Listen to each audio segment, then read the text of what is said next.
Kumusta po kayo mga kapuso? Ako po si Clara at maligayang pagbabalik sa kwentong puso. Sabi nila, ang pinakamasakit na katotohanan ay yung hindi isinisigaw, kundi ibinubulong lang ng mga pader ng sarili mong tahanan. Paano kung ang kahinahunan mo pala ang magiging sandata mo sa pinakamalaking laban ng iyong buhay? Halina't pakinggan natin ang kwento ni Althea. Perfect as always. Inayos ni Althea ang kurbata ng asawa niyang si Gavin. Hinaplos niya ang mamahaling seda nito at ngumiti. Isang nangiting kalmado, isang nangiting nagbibigay ng kasiguraduhan. Sa likod nila, ang malaking salamin sa kanilang walk-in closet ay sumasalamin sa imahe ng perpektong mag-asawa. Si Gavin, ang charming na COO ng Lacerna Tech, at si Althea ang kanyang matalino at laging maaasahang asawa.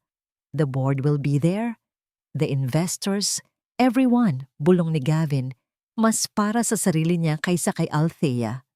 And you will be brilliant, sagot ni Althea, gaya ng dati. Ang charity gala ay kumikinang sa ilalim ng mga dambuhalang chandelier. Bawat sulok ay puno ng mga kilalang apelyido, ng mga pekeng pamangiti, at ng mga totoong interes. Para kay Althea, isa lang itong gabi ng trabaho.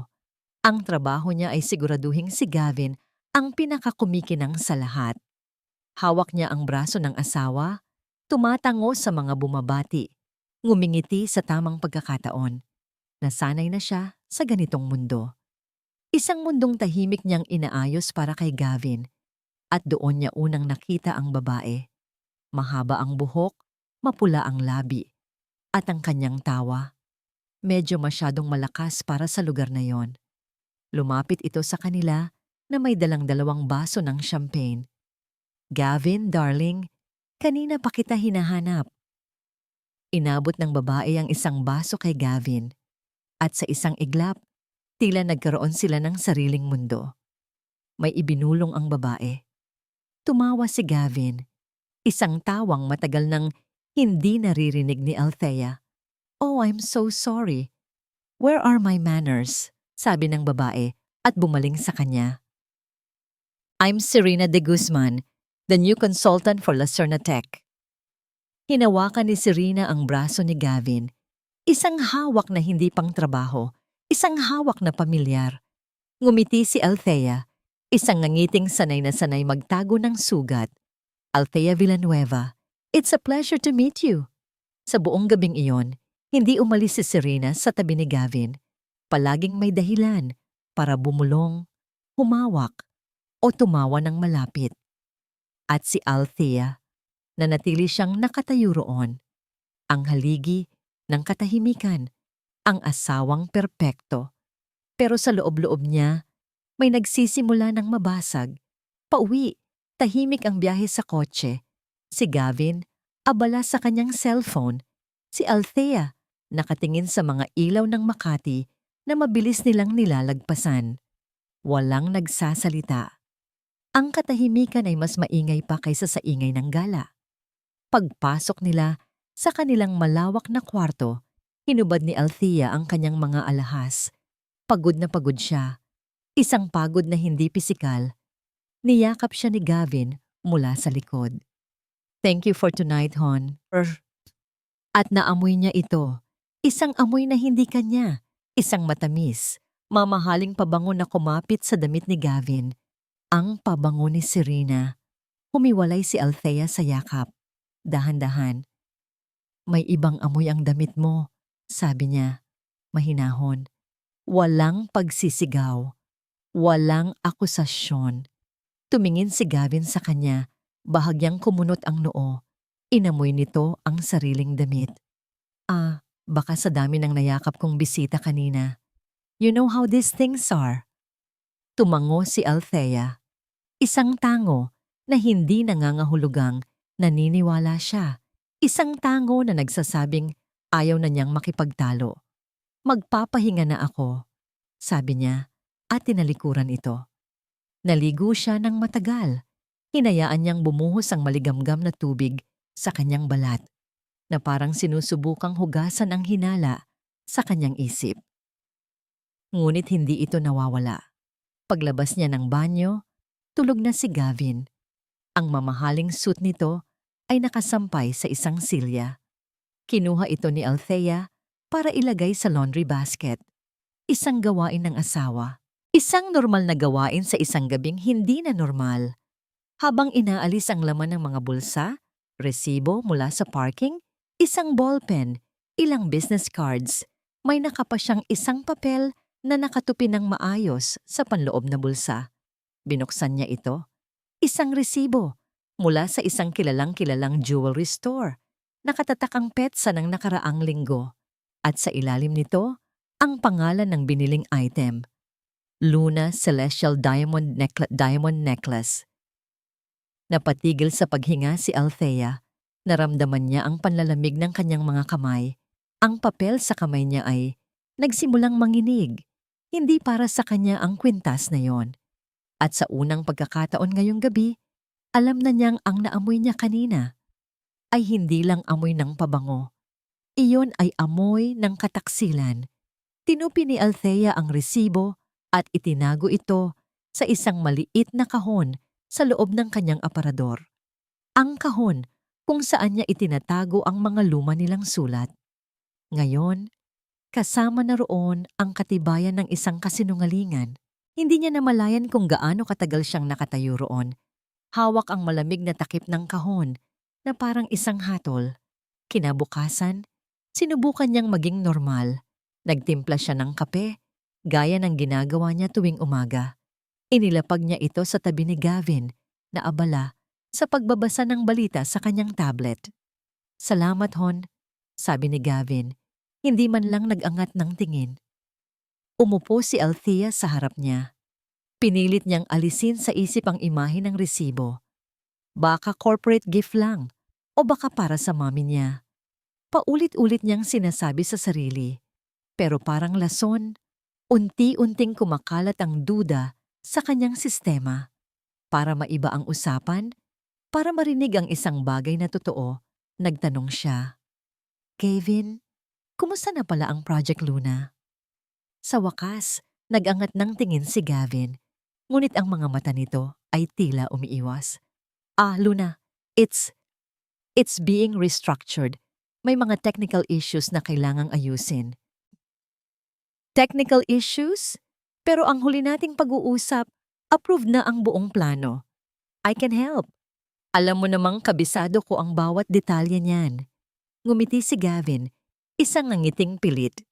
"Don't worry your pretty head about it, hon. It's all boring corporate stuff. Mas mabuti pang mag-focus ka sa foundation." Para siyang sinampal. Your pretty head. Noon, ang mga salitang iyon ay nagpapakilig sa kanya. Ngayon, parang insulto ito sa kanyang talino. Tumango na lang ulit si Althea, ang babaeng hindi pala away. Ang babaeng hindi pala eksena.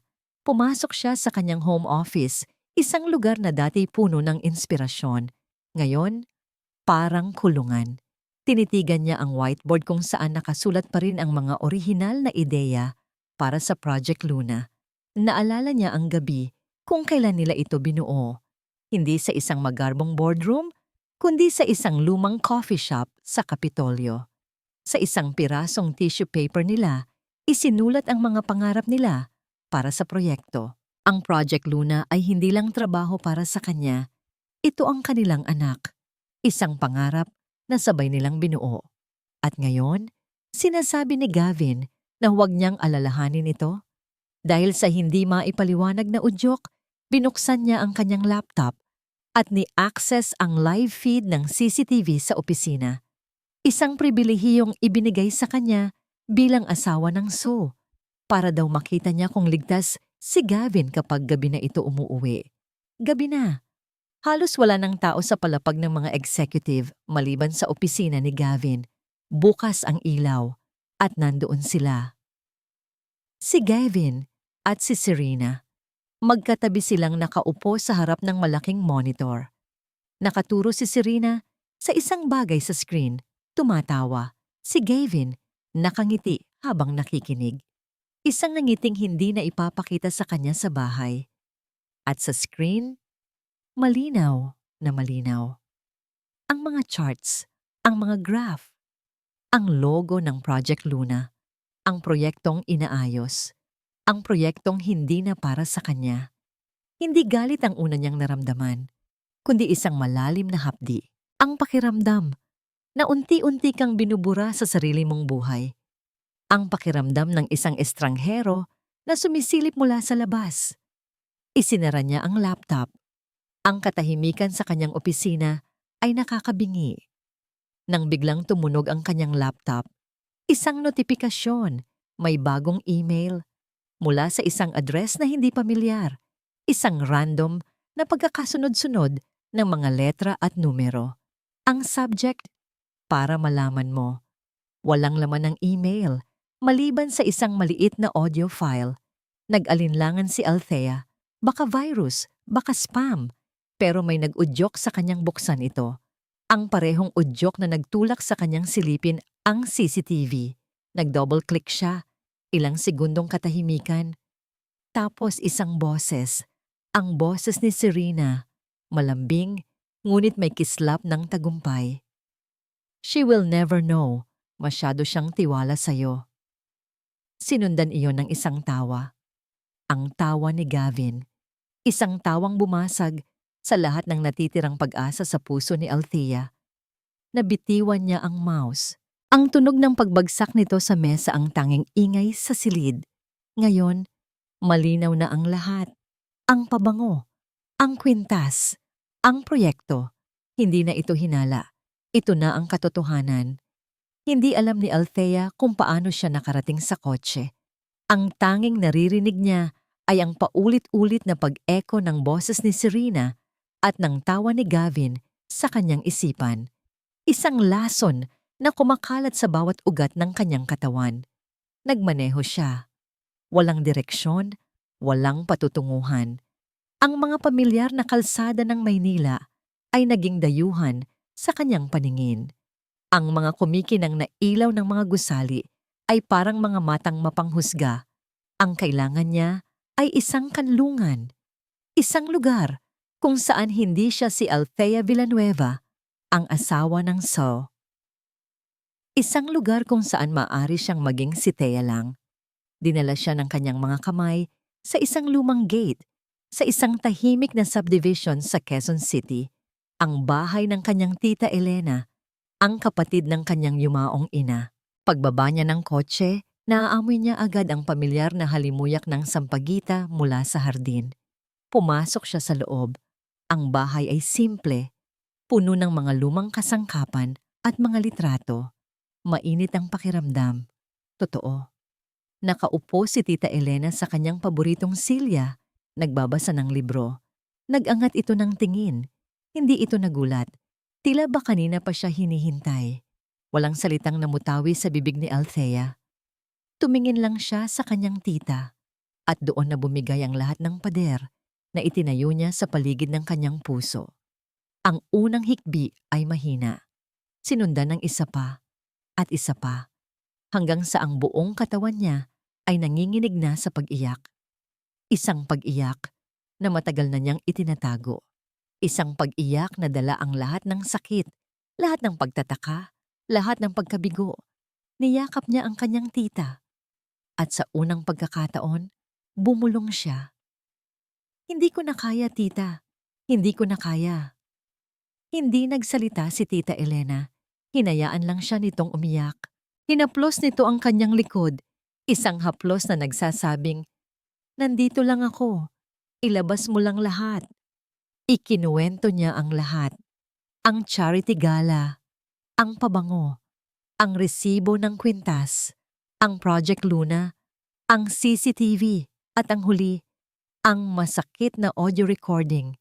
Nang maubos na ang kanyang mga luha at ang natira na lang ay ang pagod at ang bigat sa kanyang dibdib, dahan-dahan siyang iniwan ng kanyang tita. Bumalik ito pagkaraan ng ilang minuto, may dalang 2 tasa. Inabot nito sa kanya ang isang mainit na tasa ng salabat, tsaang gawa sa luya.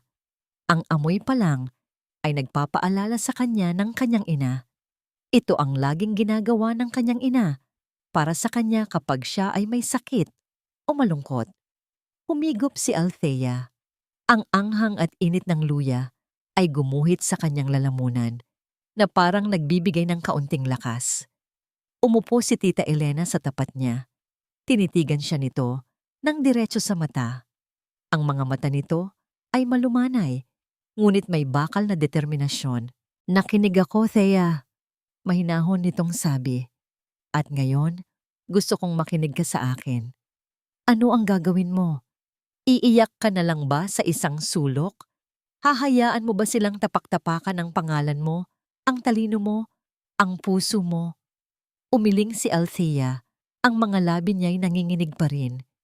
Hindi ko po alam. Alam mo, mariing sabi ni Tita Elena, alam mo sa puso mo. Ang tanong lang ay kung handa ka nang gawin. Hinawakan nito ang kamay ni Althea. Tandaan mo ito, anak. Ang katarungan, hindi hinihintay, kinukuha. Ang mga salitang yon ay tumagos sa kaluluwa ni Althea. Mas malakas kaysa sa anumang sigaw. Mas malinaw kaysa sa anumang paliwanag. Ang katarungan, hindi hinihintay, kinukuha. Tumigil ang panginginig ng kanyang mga kamay.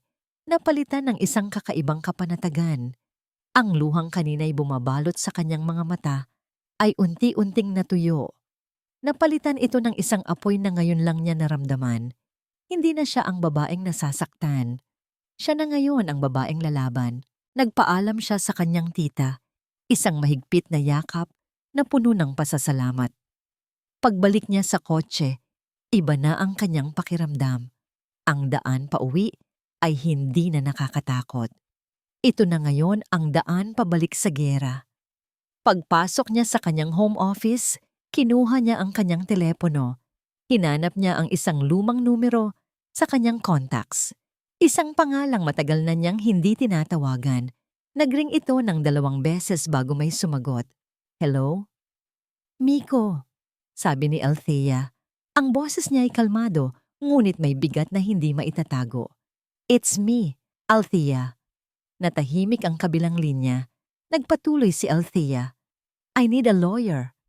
Huminga siya ng malalim at sinabi ang mga salitang magbabago sa lahat. Not for an annulment, for a war. Ang law office ni Miko Season ay nasa isang mataas na gusali sa Ortigas. Malinis, moderno. Ang bawat bagay ay nasa tamang lugar. Isang stark na contrast sa magulong mundo ni Althea ngayon. Nakaupo si Miko sa tapat niya, sa likod ng isang malaking mesa na gawa sa salamin at bakal. Wala siyang sinabi habang inilalabas ni Althea ang mga piraso ng ebidensya. Inilapag niya ang resibo sa ibabaw ng mesa. Sunod, isang USB na naglalaman ng kopya ng CCTV footage at ng audio recording. Hindi niya kailangang magpaliwanag ng mahaba. Matalino si Miko. Pinanood nito ang video. Pinakinggan nito ang recording. Tinitigan nito ang resibo. Nang matapos, sumandal ito sa kanyang silya at huminga ng malalim. Thea, sabi nito, ang boses ay professional, ngunit may bahid ng pag-aalala. This is painful. As your friend, I'm furious for you. But as your lawyer, tumingin ito sa mga ebidensya sa mesa. This is a good start, pero hindi sapat para sa isang giyera. The audio is anonymous. The receipt is circumstantial. Ang CCTV pwede nilang sabihing nag-overtime lang sila. Tumango si Althea. Inaasahan na niya ito. So what do?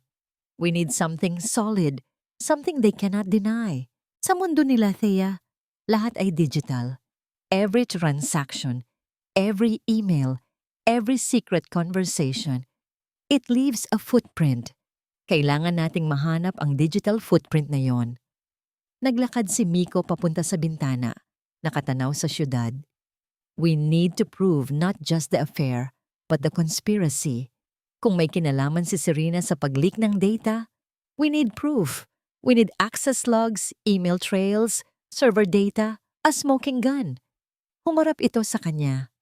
At para dyan, kailangan natin ng isang taong kayang pasukin ang sistema nila nang hindi nahuhuli.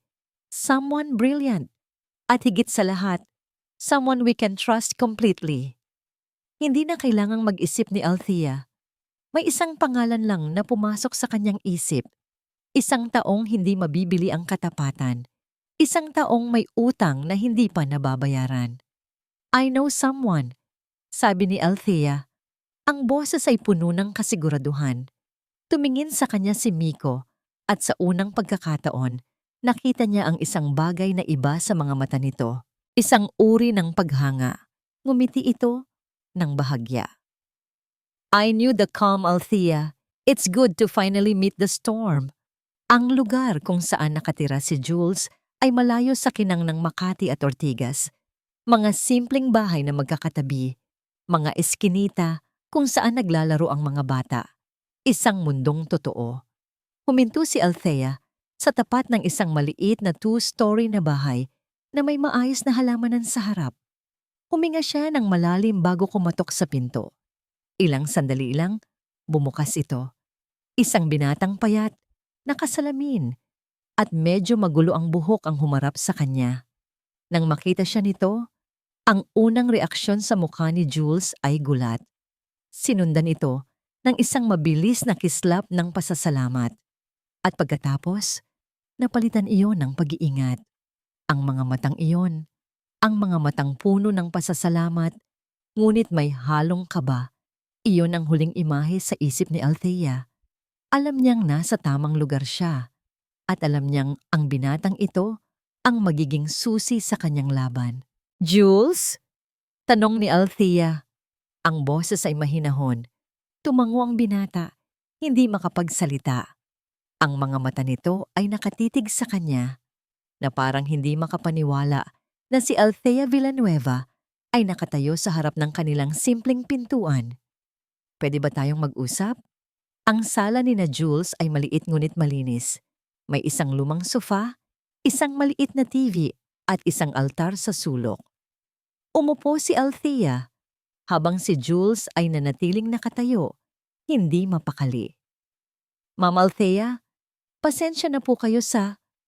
Tumingin ito sa paligid na parang nahihiya. Your home is lovely, Jules. Putol ni Althea. Ang boses ay sinsero. Salamat sa pagpapatuloy sa akin. Tumango lang si Jules. Kumuha ito ng isang basong tubig at inilapag sa maliit na mesa sa harap ni Althea. Ma'am, ano po ang maitutulong ko? Tanong niya. At sa boses nito, naroon ang bigat ng pag-aalala. Diretso si Althea, walang paligoy-ligoy. Ikinuwento niya ang buod ng sitwasyon, ang pagtataksil, ang proyektong ninakaw, at ang hinala niya na may mas malaking sabuatan sa loob ng kumpanya. Habang nagsasalita si Althea, nakita niya ang pagbabago sa mukha ni Jules. Mula sa pagtataka, napalitan ito ng pag-aalala at pagkatapos ng takot. Ma'am Althea, pamilya Lacer na po iyan, sabi ni Jules. Ang boses ay halos pabulong na. Ang kumpanya. Si Don Ernesto? Makapangyarihan po sila. Delikado po ang pinapasok ninyo. Alam ko, sagot ni Althea. Kaya ako nandito. Kailangan ko ng tulong ng isang taong magaling. Isang taong hindi basta-basta matatakot. At isang taong alam kong mapagkakatiwalaan ko. Yumuko si Jules. Tumingin sa kanyang mga kamay na nakapatong sa kanyang hita. Ma'am, malaki po ang pasasalamat ko sa inyo. Pero may nanay po akong binubuhay. Hindi ko po pwedeng... Hindi niya natapos ang sasabihin. Hindi ko sinisingil ang utang na loob, Jules. Mahinahong sabi ni Althea. Ang mga salita niya ay hindi utos, kundi pakiusap. Naaalala mo ba noon? 5 taon na ang nakalipas. Nagkasabay tayo sa elevator. Umiiyak ka. Tinanong kita kung bakit. Nag-angat ng tingin si Jules. Ang alaala ay malinaw sa kanyang mga mata.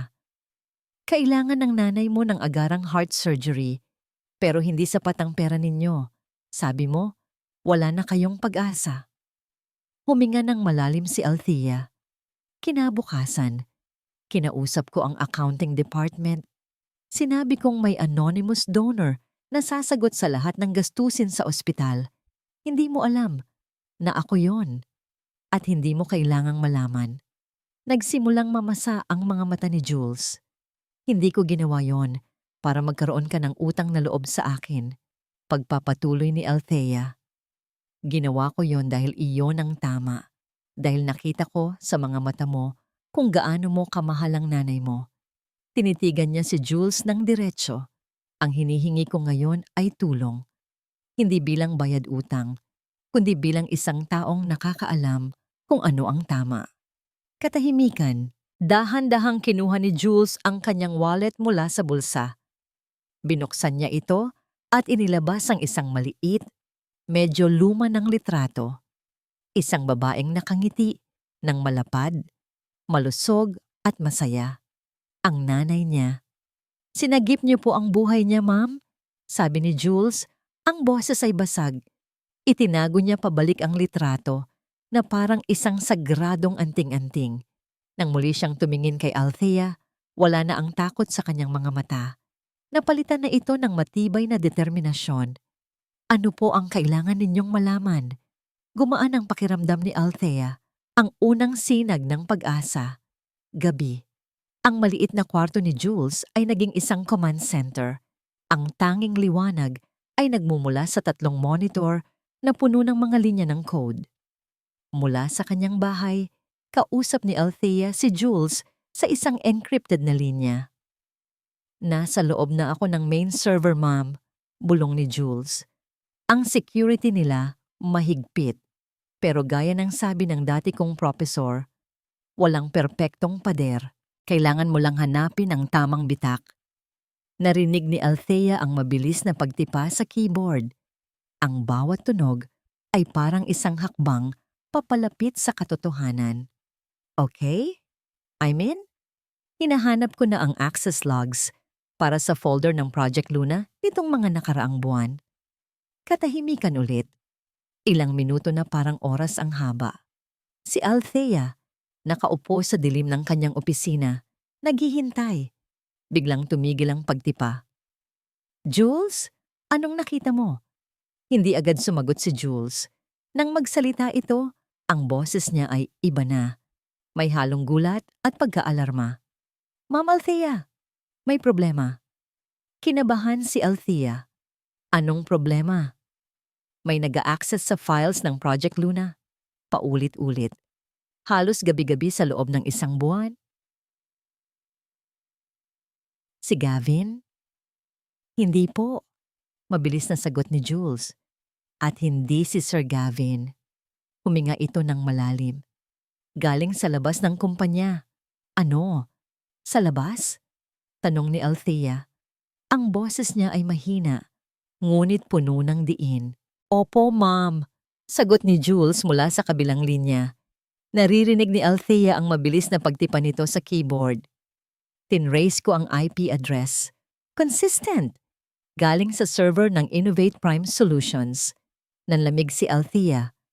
Ang Innovate Prime, ang pinakamalaking karibal ng Lacerna Tech. "Ito na ang patunay, Jules," sabi ni Althea. "Halos, ma'am. Pero hindi pa kompleto. Nakikita ko na may lumalabas na data. Pero hindi ko makita kung sino ang nagbibigay ng access mula sa loob.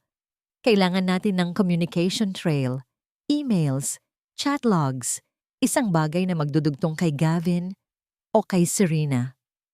Sa IP address na to, alam ni Althea kung nasaan ang mga sagot na yon. Hindi sa server ng kumpanya.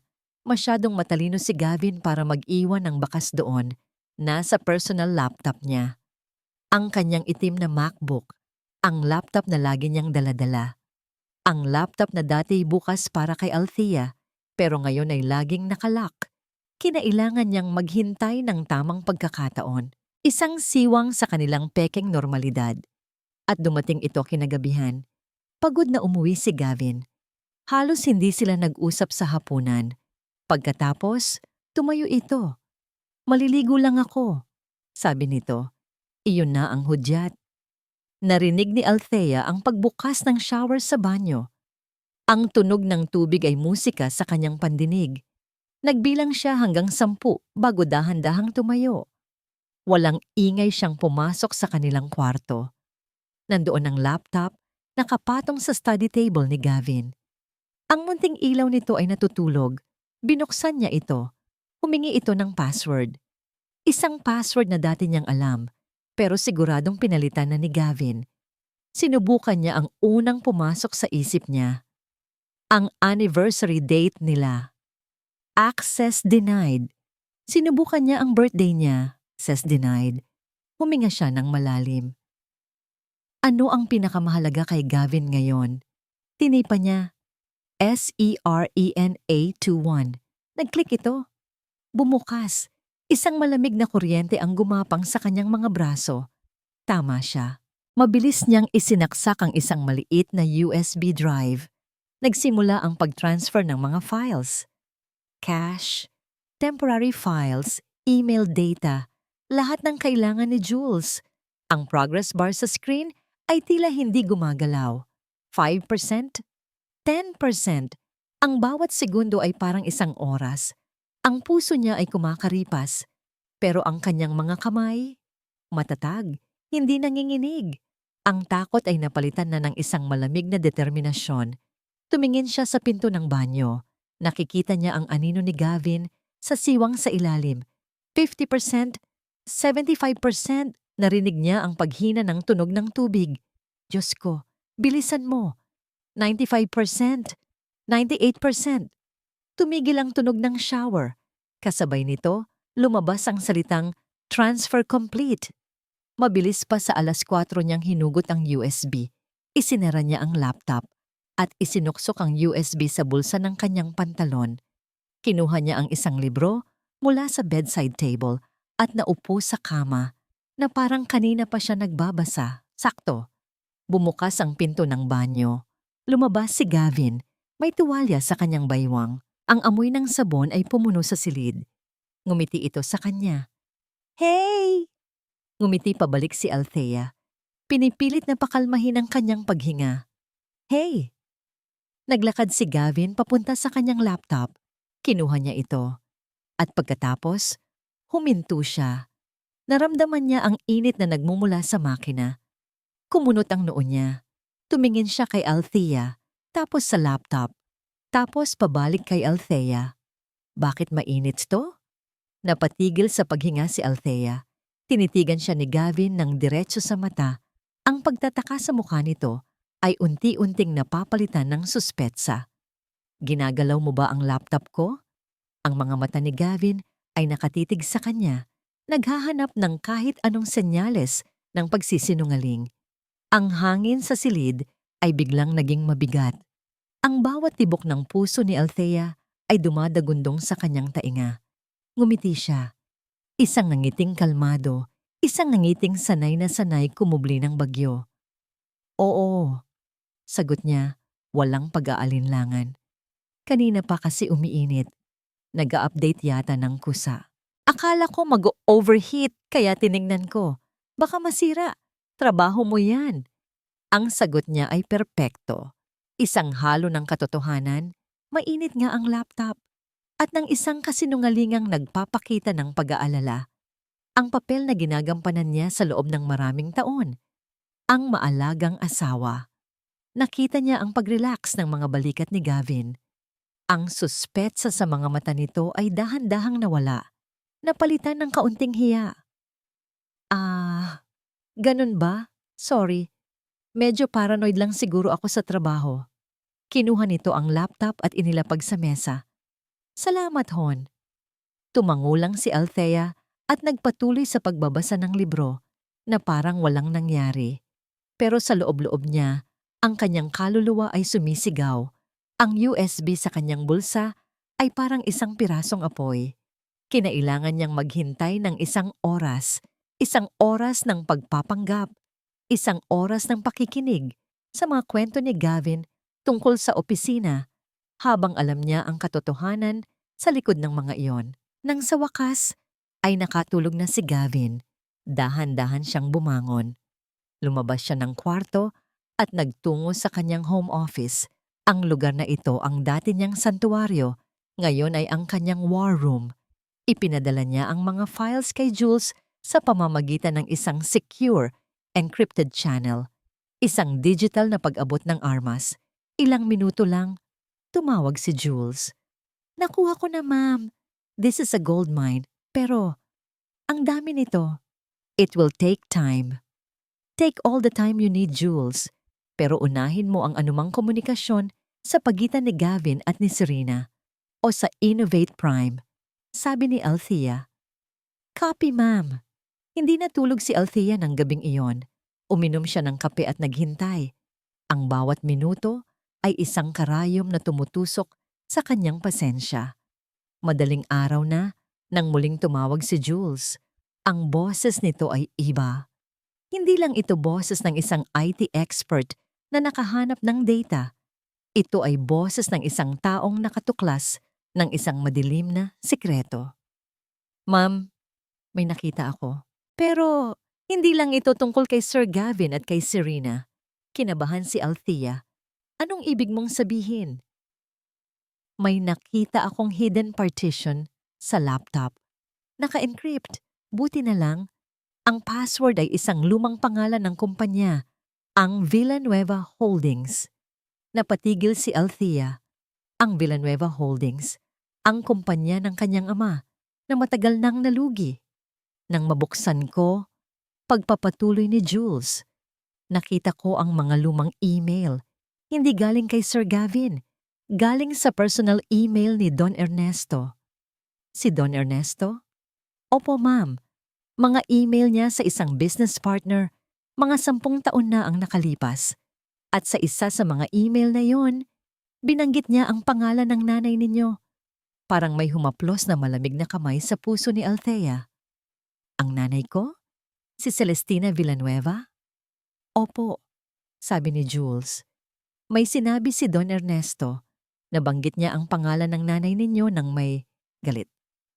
May sinabi siyang, Celestina was a mistake I will not allow to happen again. History will not repeat itself. Biglang nag-ugnay ang lahat ng piraso. Ang hindi maipaliwanag na lamig ni Don Ernesto sa kanya mula pa noong una. Ang laging pagmamaliit nito sa kanyang mga opinyon sa boardroom. Ang tila ba personal na galit nito sa kanya. Hindi lang ito dahil isa siyang babae. Ito ay dahil isa siyang Villanueva. Tumingin si Althea sa isang lumang litrato sa kanyang mesa. Ang litrato ng kanyang ina. Isang babaeng kilala sa pagiging matalino, matapang, at palaban sa mundo ng negosyo. Isang babaeng bigla na lang sumuko at ipinagbili ang kumpanya sa hindi malamang dahilan. Ngayon, alam na niya. Hinawakan niya ang litrato. Ang ngiti ng kanyang ina ay tila may lungkot na ngayon lang niya napansin. Ngayon naiintindihan ko na, ma. Bulong ni Althea sa hangin. Biglang nagsalita muli si Jules, ang boses ay nagmamadali. Ma'am Althea, may isa pa. Mas malala. Ano yon, Jules? Nakakita ako ng isang draft ng kontrata. Nakatago sa parehong partition. Isang kasunduan sa pagitan ni Don Ernesto at ng may-ari ng Innovate Prime. Huminga ng malalim si Jules. Ang kasunduan. Hahayaan ni Don Ernesto na ma-access ng Innovate Prime ang data ng Lacerna Tech para mapabagsak ang stock value nito. Kapag bumagsak na, bibili ng Innovate Prime ang Lacerna Tech sa napakamurang halaga. At bilang kapalit, makukuha ni Don Ernesto ang malaking porsyento ng bagong pinagsamang kumpanya. Hindi makapaniwala si Althea. He's sabotaging his own company. Opo, ma'am. At ang pangalan na nakalagay bilang asset na magpapatupad ng data leak. Ang taong inatasan para isagawa ang lahat. Hindi na kailangang tapusin ni Jules ang sasabihin. Alam na ni Althea, si Serena de Guzman. Parang isang malaking bato ang bumagsak sa dibdib ni Althea. Ang kanyang giyera ay hindi na lang laban sa isang taksil na asawa. Ito ay laban sa isang buong imperyo na binuo sa kasinungalingan at galit. Tumawag siya kay Miko at sinabi ang lahat. Natahimik si Miko sa kabilang linya. Nang magsalita ito, ang boses niya ay seryoso. Thea, this is huge. This is corporate sabotage on a whole new level. Ang kontrata ang smoking gun natin laban kay Don Ernesto. Pero ano, Miko? Kailangan nating patunayan na si Serena ay aktibong kumikilos ayon sa kontrata. Kailangan natin ng isang malinaw na ebidensya na siya ang naglalabas ng data at ginagamit ito ng Innovate Prime. Right now, ang mayroon tayo ay isang plano. Kailangan nating mahuli sila sa akto. Naintindihan ni Althea, kailangan nila ng pain. Isang pain na napakatamis para hindi nila kagatin. At doon, sa gitna ng dilim at pagod, isang ideya ang nabuo sa kanyang isip. Isang ideyang mapanganib, pero napakatalino. Alam ko na ang gagawin natin, sabi niya kay Miko. Kinabukasan, pumasok si Althea sa opisina ng Lacerna Tech. Ngumiti siya sa mga empleyado. Kumuha siya ng kape. Umakto siyang parang si Mrs. Althea Lacerna, ang asawa ng CEO, na dumalaw lang. Pero hindi siya dumalaw. May misyon siya. Pumasok siya sa kanyang lumang opisina na halos hindi na niya ginagamit. Binuksan niya ang kanyang computer. Sa tulong ni Jules, na nakamonitor ng malayuan, gumawa si Althea ng isang buong folder. Ang pangalan, Project Horizon. Sa loob nito, gumawa siya ng mga pekeng dokumento, mga pekeng financial projections, pekeng market research, at isang pekeng plano para sa isang revolusyonaryong produkto na babago daw sa buong industriya. Lahat ay mukhang kapani-paniwala. Lahat ay mukhang isang minahan ng ginto. Ito ang pain. Okay, Jules, bulong ni Althea sa kanyang telepono. Iset mo ang security ng folder na, to sa medium level lang. Gusto kong madali itong makita, pero hindi masyadong halata. Copy, ma'am. The trap is set. Bago umalis, gumawa si Althea ng huling hakbang. Nag-iwan siya ng isang dilaw na sticky note sa kanyang monitor. Nakasulat dito, Gavin, please double-check horizon numbers. Urgent. Isang simpleng mensahe, isang paalala sa kanyang asawa, at isang imbitasyon sa isang ahas. Umuwi siya at naghintay. Gabi. Umuwi si Gavin. Mas masaya kaysa sa dati. May dala itong bulaklak. Para sa'yo, sabi nito. Kinuha ni Althea ang mga bulaklak. Ang amoy nito ay sariwa. Ngunit para sa kanya, lahat ng amoy ngayon ay amoy ng kasinungalingan. Salamat, sabi niya. Habang naghahapunan sila, nagkunwari siyang abala sa kanyang cellphone. Sa ilalim ng mesa, nakabukas ang isang app na ginawa ni Jules. Isang simpleng app na magbibigay sa kanya ng alerto kapag may nagbukas ng folder ng Project Horizon. Nag-uusap sila tungkol sa mga walang kwentang bagay. Ang traffic, ang panahon, ang bagong restaurant na gusto nilang subukan. Isang perpektong pag-uusap ng dalawang estranghero na nakatira sa iisang bahay. Pagkatapos ng hapunan, sinabi ni Gavin na may tatapusin lang siyang trabaho. Pumasok ito sa kanilang home office, ang opisina kung saan iniwan ni Althea ang kanyang sticky note. Pinigilan ni Althea ang kanyang paghinga. Tinitigan niya ang screen ng kanyang cellphone. 1 minuto, 2 minuto, 5 minuto. Nang akala niya ay wala nang mangyayari. Biglang nag-vibrate ang kanyang cellphone. Isang notifikasyon ang lumabas sa screen. Alert! Folder Project Horizon has been accessed. Napapikit si Althea. Kinagat niya ang kanyang labi para pigilan ang anumang reaksyon. Kumagat ka. Kumagat ka, Gavin. Pagkaraan ng ilang sandali, isa pang notifikasyon. Mas mabilis, mas malinaw, mas masakit. Bingo! Bulong ni Althea sa sarili. Nakatanggap siya ng text mula kay Jules. Puno ito ng pananabik. Bingo! Kinagat niya ang pain. The fake file was accessed by Gavin and forwarded to Serena's personal email just minutes ago. Ang mga sumunod na araw ay isang ehersisyo ng pasensya. Para kay Althea, ito ang pinakamahirap na parte ang maghintay. Ang umakto na parang normal ang lahat habang alam niyang ang isang malaking bagyo ay papalapit na. Nagpatuloy siya sa kanyang routine. Nagtimpla ng kape para kay Gavin. Ngumiti. Tumango. Isang perpektong maskara. Sa likod ng maskarang yon, ang kanyang isip ay nagtatrabaho. Araw-araw, meron silang conference call ni Miko at Jules. Tatlong anino na gumagalaw sa dilim, naghahanda para sa giyera. Kailangan nating hintayin silang gumawa ng pampublikong hakbang, sabi ni Miko. Isang bagay na hindi na nila mababawi. Isang bagay na may uulat ng media. Maghihintay tayo, sagot ni Althea. Isang hapon, habang nag-aayos siya ng mga gamit sa kanilang bahay, dumating si Tita Elena. Wala itong pasabi. May dala itong isang malaking kaldero ng paborito niyang adobo. Mukhang kailangan mo to. Sabi lang nito. Kumain sila sa kusina, sa katahimikan. Hindi na kailangan ni Althea na magsalita. Tumingin lang si Tita Elena sa kanya at alam na nito ang lahat. Malapit na, tita. Bulong ni Althea. Ngumiti si Tita Elena. Alam ko. Nakikita ko sa mga mata mo. Ang apoy ng nanay mo. Ang mga salitang iyon ay nagbigay ng panibagong lakas kay Althea.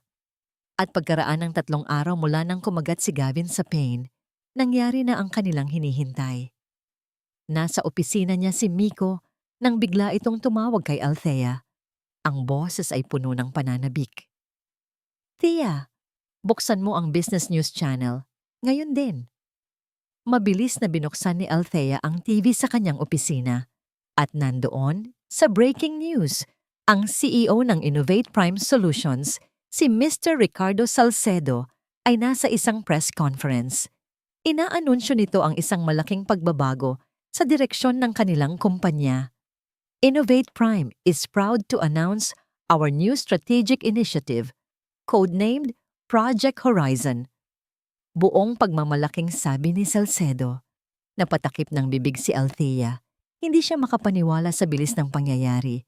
Ipinakita sa screen ang mga slide, ang mga financial projections, ang market research. Lahat. Salita por salita ay mula sa pekeng folder na ginawa ni Althea. They're fools! Sabi ni Miko sa kabilang linya. May halong tawa. Napakasabik nilang makuha ang impormasyon. Hindi na nila naisipang i-verify. They took the bait. Hook, line, and sinker. Isang pagkakamaling mamamatay. Isang pampublikong pag-amin ng pagnanakaw ng impormasyon. I-record mo lahat yan, Miko, sabi ni Althea. Ang boses niya ay kalmado, ngunit ang kanyang puso ay kumakaripas. Every statement, every slide, iprint mo ang mga news articles. Ito na ang huling piraso ng puzzle. On it, sagot ni Miko. Nang gabing iyon, umuwi si Gavin na may ngiti sa labi. Did you hear the news? Tanong nito habang nagbubukas ng isang bote ng wine. Innovate Prime just made a huge, stupid move. They're investing everything in a failing market, ang tanga nila. This is our chance to finally crush them. Nagbuhos ito ng wine sa 2 baso at iniabot ang isa kay Althea. Kinuha ito ni Althea. Tinitigan niya ang pulang likido sa loob ng baso. To our victory, sabi ni Gavin. Itinaas ang kanyang baso. Itinaas din ni Althea ang kanya. Ngumiti siya. Isang nangiting hindi umabot sa kanyang mga mata. Oo, sabi niya, sa tagumpay. Nang makalayo na si Gavin, kinuha ni Althea ang kanyang telepono. Tiningnan niya ang kanyang kalendaryo. May isang petsa na nakabilog doon. Ang petsa ng pinakamalaking product launch ng Lacerna Tech sa buong taon. Ang gabi kung kailan naroon ang lahat. Ang board, ang investors, ang media, ang perpektong entablado. Tinawagan niya si Miko. Miko, it's time. Sabi niya, ang boses ay puno ng bakal na determinasyon. Ipapatawag ko ang lahat ng shareholders at media para sa grand reveal. Ang gabi bago ang product launch ay isang gabi ng pagpapanggap. Para kay Althea, ito ang pinakamahirap na gabi. Kailangan niyang maging perpekto. Kailangan niyang maging ang asawang nag-aalaga, Naghahanda siya ng hapunan. Gawa niya ang lahat ng paborito ni Gavin. Adobo, sinigang, leche flan. "You're really spoiling me tonight, hon," sabi ni Gavin habang ngamang ginunguya ang kanyang adobo. "You deserve it," sagot ni Althea. Nagkwentuhan sila. Tungkol sa trabaho, tungkol sa mga pangarap, tungkol sa hinaharap. Sa loob-loob niya, parang may kung anong mali. Ang bawat salita ay isang kasinungalingan. Ang bawat ngiti ay isang peke. Pagkatapos ng hapunan, tumulong si Althea kay Gavin na maghanda ng kanyang speech. Inayos niya ang kanyang kurbata. Sinuri niya ang kanyang buhok. "Are you nervous?" tanong ni Althea. "A little," sagot ni Gavin. "But I'm ready. This launch, it's going to be huge. And thanks to you, lahat ng hirap natin will finally pay off." Tumango si Althea. Tumango si... Sa isang iglap, tiningnan niya ang kanyang asawa. Ang lalaking mahal niya noon. Ngayon, may nakita siyang lungkot sa kanyang mga mata. Isang lungkot na hindi niya maipaliwanag. Isang pag-aalinlangan. "You look tired, hon," sabi ni Gavin. "I'm fine," sagot ni Althea. "No, you're not. Are you okay?" "I'm just thinking about the future," sagot ni Althea. "About everything that needs to fall into place." Ilang sandali silang nagkatitigan. At pagkatapos, ngumiti si Gavin. "It will. I promise." Sinamahan niya si Gavin sa kanyang kwarto para makapagpahinga. Sa pag-alis niya, nagkunwari siyang naghuhugas ng mga pinggan. Matapos nito, nagpunta siya sa kanyang opisina at hinarap ang huling parte ng kanyang plano.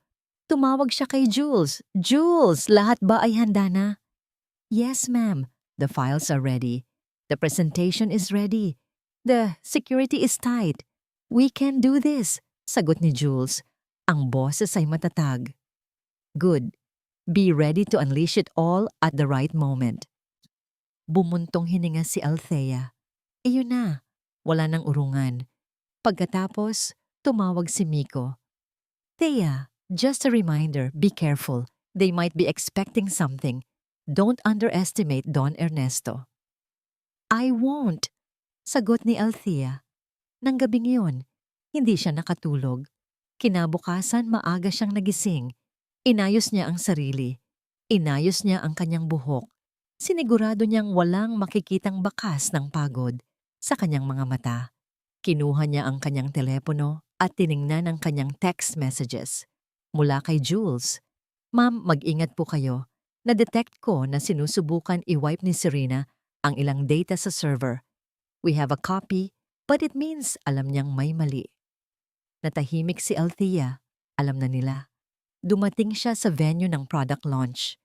Ginanap ito sa isang malaking ballroom sa isang 5-star hotel. Puno ng mga tao. Ang media, ang investors, ang mga empleyado ng Lacerna Tech. Nakita niya si Serena, nakaupo sa VIP row, nakangiti at mukhang nagwawagi. Nakita niya si Don Ernesto, nakaupo sa tabi nito, ang mukha ay walang emosyon. At nakita niya si Gavin, nakatayo sa entablado, handang magsalita. Nakita ni Althea na ang lahat ay inaasahan na siya ay luluhod at iiyak sa backstage. Ang babaeng magiging kawawa. Ngumiti siya. Hindi siya luluhod. Hindi siya iiyak. Ito na ang kanyang pagbangon. Bago magsimulang magsalita si Gavin, hiningi ni Althea ang microphone. Nagulat ang lahat. "Excuse me," sabi ni Althea. Ang boses ay kalmado ngunit matatag. "Mayroon lang po akong nais sabihin bago magsimula ang pagtatanghal." Nagkagulo. Tinitigan niya si Gavin. Tumingin siya sa mga mata nito. Walang awa. "This is not about the product, Gavin," sabi ni Althea. Sa kanyang likod, sa malaking screen, lumitaw ang unang slide. Ang mga mata ng lahat ay tumutok sa screen. Ito ay hindi ang mga graph at mga chart na inaasahan nila. Ito ay nagsimula sa isang simpleng linya, Project Luna, a case study of Corporate Espionage. Ang ballroom ay biglang naging tahimik. Ang lahat ng mga mata ay nakatuon sa malaking screen sa likod ni Althea. Ang pagpapanggap, ang ngiti, ang lahat ng ito ay nawala. Ang mundo ay tumigil. Gusto ko pong ipakita sa inyo ang katotohanan, sabi ni Althea. Sa screen, isang timeline ng mga digital footprints, mga access logs, mga email, mga larawan. Ipinakita ang mga email sa pagitan ni Gavin at ni Serena, ang mga pag-uusap nila tungkol sa Project Luna, ang mga email na nagpapahiwatig ng pagtataksil. Nakita ng lahat ang mga larawan ni Serena na hawak-hawak ang mga dokumento ng Lacerna Tech. At pagkatapos, "This is a criminal case," seryosong sabi ni Miko sa kanyang telepono na nakatago sa bulsa ni Althea. "We have enough evidence to arrest them. Sige, start the operation." Sa likod ni Althea, ilang security personnel na may koordinasyon ng Miko ang nagsimulang gumalaw. Project Luna, a case study of corporate espionage. Ito ang unang slide. Nagpatuloy ang presentasyon. Ang mga chart, ang mga email, at mga larawan na nagpapatunay na sa Innovate Prime ang data ay nakuha. Si Serena, si Don Ernesto, sa bawat slide, ang mga mata ni Gavin ay lumalaki hanggang sa hindi na siya makapaniwala. Ang kanyang mukha ay nagiging abo. At sa pinaka-nakagugulat, ipinakita ang isang snippet ng mga email sa pagitan ng Innovate Prime at Don Ernesto. Sa kabilang banda, ang mukha ni Don Ernesto ay walang emosyon. Sa likod niya, hinawakan ng mga security personnel si Serena at umalis. Ang nangiti nito ay nawala at ang kanyang mukha ay natatatakpan ng pagkamuhi. Ipinakita ni Althea ang huling slide, isang recording. Ang recording ng isang tawag sa telepono. Ang mga boses ni Don Ernesto. "Siguraduhin mong mapabagsak mo ang kumpanya at siguraduhin mong walang matitira sa babaeng yan." Ang lahat ay natigilan.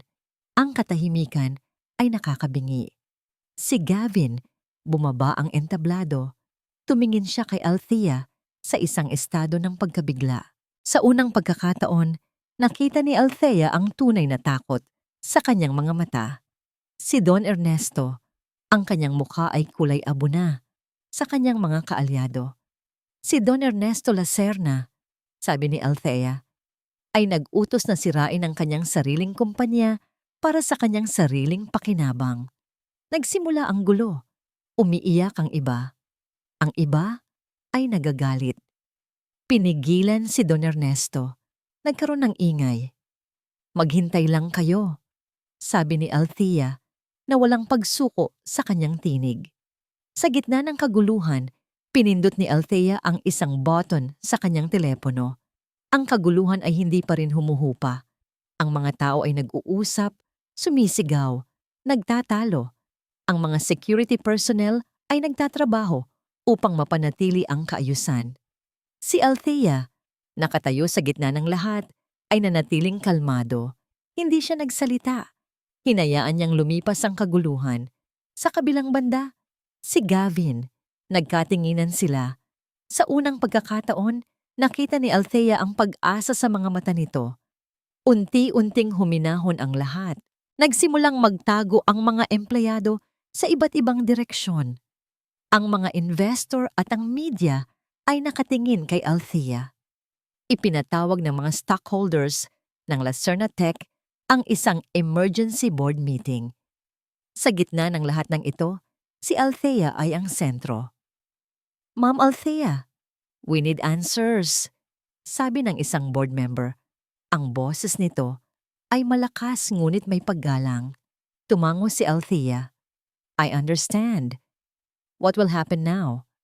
"I propose that we cooperate fully with the authorities," sabi ni Althea. "And I propose that we take immediate steps to ensure the security of our company. And I propose that we choose a new interim CEO." Tumingin ang lahat kay Althea. "I nominate myself as interim CEO." Nagulat ang lahat. Muli. Pero wala silang pagpipilian. Ilang sandali, napasa ang motion. Si Althea Villanueva ay ang CEO ng Lacerna Tech. Pagkatapos ng meeting, kinuha ni Althea ang kanyang telepono at tumawag kay Tita Elena. "Tita, tapos na," sabi ni Althea. "Nakita ko," sagot ni Tita Elena. "Salamat po sa lahat. Hindi ka nag-iisa.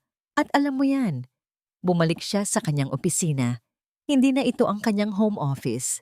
Ito na ngayon ang CEO office. At sa unang pagkakataon, nag-iisa siya. Nagsimula siyang magtrabaho. Tinawag niya si Miko at nagpaalam sa kanya. Tinawagan niya si Jules at pinasalamatan siya. Pinaalam niya kay Gavin. Gabi na. Tumunog ang kanyang telepono. Ito ay isang text message mula kay Gavin. "Althea, patawad." Hindi niya sinagot. Tumunog ulit. "Please, I just want to talk." Hindi niya sinagot. Sa huli, bumuntong hininga siya. Itinago niya ang telepono sa kanyang mesa. Bumalik siya sa kanyang bahay. Tumingin siya sa kanyang paligid. Ang kanyang bahay. Ngayon walang laman. Kumuha siya ng isang maliit na bag. Inilagay niya ang ilang damit. Iniwan niya ang isang susi at ang kanyang singsing sa kanyang mesa. Huling beses, nagpaalam siya sa kanyang bahay. Nagsulat siya ng isang maikling tala. "Hindi galit ang nararamdaman ko, Gavin. Pagod lang. Paalam." Sa kanyang pag-alis, tumingin siya sa labas. Ang Makati skyline, ang mga ilaw. Siya ay ang CEO. Siya ay malaya. Pagkaraan ng ilang araw, bumalik si Althea sa kanyang bagong opisina. Ang unang bagay na ginawa niya ay tingnan ang mga ebidensya, ang mga email, ang mga dokumento. Ang lahat ay nakalagak ng maayos sa isang file. Hindi niya kailangang tingnan ang mga ito. Alam na niya ang lahat ng detalyeng nasa loob nito. Ngunit kailangan niyang tiyakin na lahat ay nasa ayos. Tumunog ang kanyang telepono. Isa itong tawag mula sa kanyang secretary. "Ma'am, may nagpadala po ng mga bulaklak." "Bulaklak?" "Opo, ma'am. Hindi po namin alam kung kanino galing. Walang pangalan. May card po." "Sige, papuntahin mo sa akin," sabi ni Althea. Ilang sandali, may pumasok na isang lalaki na may dalang isang malaking buke ng mga rosas. Inilapag niya ito sa mesa ni Althea. "Ma'am, nandito po." "Salamat," sabi ni Althea. Pagkaalis ng lalaki, kinuha niya ang card. Isang simpleng card, walang pangalan. Sa harap ay may isang simpleng linya. "Your mother would be so proud." Nagulat si Althea. Tumingin siya sa card at sa ilalim may isang pangalan. An old friend. Hindi niya alam kung sino ang nagpadala ng mga bulaklak. Pero ang mensahe, ito ang kanyang buong paglalakbay. Ngumiti siya. Binuksan niya ang card. Sa loob, walang ibang nakasulat. Ilang taon. Ang mga parusa ni Don Ernesto. Ang pagbabago kay Serena. Ang pagbangon ng Lacerna Tech. At sa wakas, ang mga bagay ay nagiging maayos. Bumuntong hininga siya. Tinitigan niya ang mga bulaklak. Ilang araw, maraming gabi. Nag-uusap silang muli ni Miko. Hindi na sila nag-uusap bilang kliyente at abogado. Sa isang pagbabago sa kanilang pagsasama, naging magkaibigan na sila. "You deserve this, Thea," sabi ni Miko. Ilang araw pagkatapos noon, tumawag siya kay Jules. "Jules, salamat sa lahat. You are a true friend. Kung may kailangan ka, please don't hesitate to call me." At sinabi nito kay Tita Elena. Huli na ang kanyang buong paglalakbay. Isang mahabang paglalakbay. Umupo siya sa kanyang upuan at tinitigan ang Makati skyline. Ang Makati, ang kanyang mundo. Hindi na siya ang babaeng natakot. Siya na ngayon ang babaeng matapang. Inayos niya ang kanyang buhok. Huminga siya ng malalim. Ngayon, ang kanyang mundo ay nasa kanyang mga kamay. At ngumiti siya